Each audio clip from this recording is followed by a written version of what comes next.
2024년 3월 28일 목요일 열림비전교회 새벽기도에 오신 모든 성도님들을 진심으로 환영하며 축복합니다.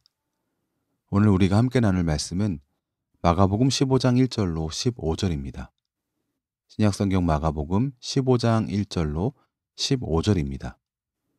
제가 봉독하겠습니다. 새벽에 대제사장들이 즉시 장로들과 서기관들 곧 온 공회와 더불어 의논하고 예수를 결박하여 끌고 가서 빌라도에게 넘겨주니 빌라도가 묻되 내가 유대인의 왕이냐?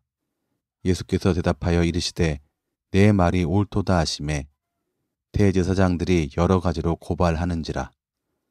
빌라도가 또 물어 이르되 아무 대답도 없느냐? 그들이 얼마나 많은 것으로 너를 고발하는가 보라 하되 예수께서 다시 아무 말씀으로도 대답하지 아니하시니 빌라도가 놀랍게 여기더라. 명절이 되면 백성들이 요구하는 대로 죄수 한 사람을 놓아주는 전례가 있더니 밀란을 꾸미고 그 밀란 중에 살인하고 체포된 자 중에 바라바라 하는 자가 있는지라. 무리가 나아가서 전례대로 하여 주기를 요구한대 빌라도가 대답하여 이르되 너희는 내가 유대인의 왕을 너희에게 놓아주기를 원하느냐 하니 이는 그가 대제사장들이 시기로 예수를 넘겨준 줄 알미러라. 그러나 대제사장들이 무리를 충동하여 도리어 바라바를 놓아달라 하게 하니 빌라도가 또 대답하여 이르되 그러면 너희가 유대인의 왕이라 하는 일을 내가 어떻게 하랴? 그들이 다시 소리 지르되 그를 십자가에 못 박게 하소서. 빌라도가 이르되 어찌 미냐? 무슨 악한 일을 하였느냐 하니 더욱 소리 지르되 십자가에 못 박게 하소서 하는지라. 빌라도가 무리에게 만족을 주고자 하여 바라바는 놓아주고 예수는 채찍질하고 십자가에 못 박히게 넘겨주니라. 아멘. 대제사장들의 계획은 예수님을 죽이는 것이었습니다. 그러나 공회에는 범죄자들을 처형할 권한이 없었습니다. 그래서 그들은 사형 선고를 얻기 위해 예수님을 로마 총독에게로 데리고 갔습니다. 로마 총독인 빌라도에게 예수님을 넘겨주면서 이들은 예수님을 유대인의 왕이라고 고발했습니다. 그가 반란을 준비하는 거였다. 그런 의미이겠습니다. 그러면서 십자가에서 처형하라고 주장했습니다. 이 말 자체에는 큰 모순이 있습니다. 그들의 말대로 예수가 유대인의 왕이라면 따르고 섬겼어야 했습니다. 그런데 그들이 한 일이 무엇이었습니까? 예수가 유대인의 왕이니, 예수님이 유대인의 왕이니 죽여달라고 요구하고 있습니다. 이들은 동족을 팔아버렸고 자기 왕을 거절했습니다. 하나님의 아들이신 예수님을 팔아버린 거절한 이것은 하나님보다 로마 황제에 더 충성하는 하나님 위에 로마 황제를 두는 우상 숭배였습니다. 이런 모순된 일에도 불구하고 그들이 이런 일을 자행하는 데는 그들의 모든 관심이 하나님 뜻에 가 있지 않고 자신들의 기득권 유지에 쏠려 있었기 때문입니다. 그러나 정치인 빌라도는 예수님에게 죽음에 이르기까지 가게 될 죄가 없다는 것을 알았습니다.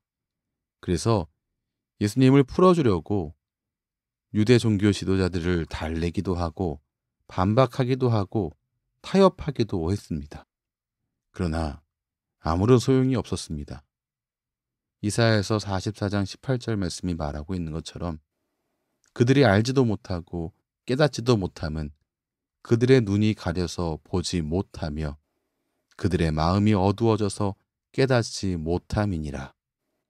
그들의 눈은 죄로 어두워져 있었습니다.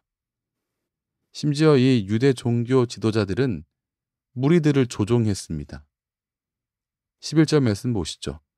대제사장들이 무리를 충동하여 도리어 바라바를 놓아달라 하게 하니 빌라도는 예수님을 사면하려고 했지만 결국 무리가 소동을 일으켜서 바라바를 놓아주고 예수님은 사형에 처하게 되었습니다.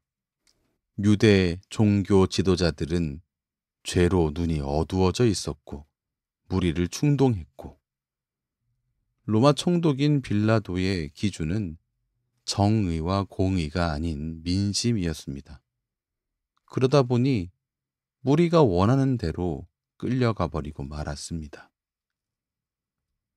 무리들은 유대 종교 지도자들의 선동에 휘둘렸고, 빌라도는 소요를 두려워해서 무리들의 요구에 굴복해 버린 이 사건.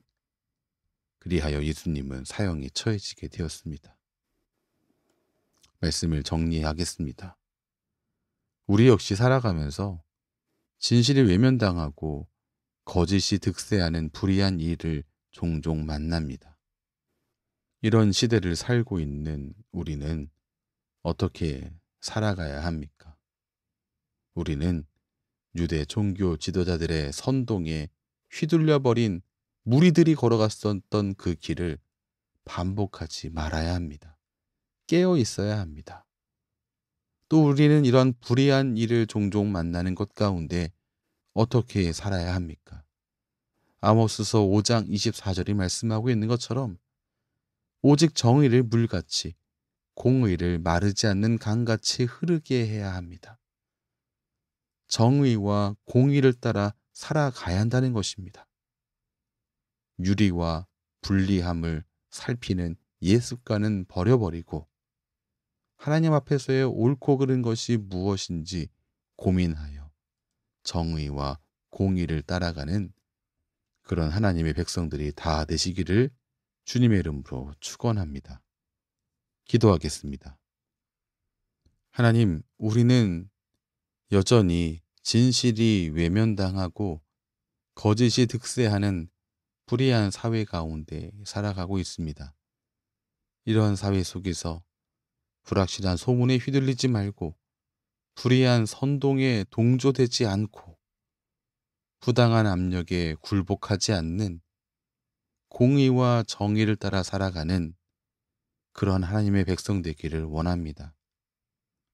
어떤 일을 만날 때 나에게 유리한가 불리한가를 살피는 옛 습관은 버리게 하시고 하나님 앞에서 그 일이 옳은 것인가 그른 것인가 고민하는 그런 하나님의 백성 되도록 우리를 도와주시고 그 삶을 살아가게 인도해 주옵소서. 예수님 이름으로 기도합니다. 아멘. 우리 주 예수 그리스도의 크신 은혜와 하나님 아버지의 무한하신 사랑하심과 성령 하나님의 교통하심이 주님의 귀한 모든 자녀의 삶 가운데에 때마다 일마다 충만하게 넘치시기를 축원하옵나이다. 아멘.